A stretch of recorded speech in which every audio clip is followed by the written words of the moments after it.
যাত্রী পরিবহনের জন্য নির্মিত চীনা ইলেকট্রনিক গাড়ি নির্মাতা প্রতিষ্ঠান এক্সপেং ইনকর্পোরেশন একটি উড়ন্ত গাড়ি প্রথমবারের মতো পরীক্ষামূলকভাবে উড্ডয়ন করা হয়েছে।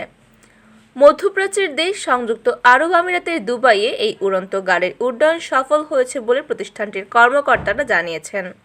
চীনা এই প্রতিষ্ঠান আন্তর্জাতিক বাজারে বৈদ্যুতিক বিমান চালু করার জন্যও কাজ করছে।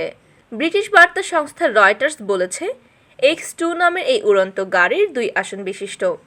গাড়ির দুই পাশে সামনে ও পেছনে 8টি পাখা আছে, যা গাড়িটির উড্ডয়ন এবং অবতরণে সহায়তা করে। সোমবার মনুষ্যবিহীন 90 মিনিটের পরীক্ষামূলক প্রথম ফ্লাইটটি দুবাই পরিচালনা করা হয়। পরবর্তী প্রজন্মের জন্য উড়ন্ত গাড়ির X2 গুরুত্বপূর্ণ ভিত্তি বলে অভিহিত করেছে এক্সপেং ইনকর্পোরেশন।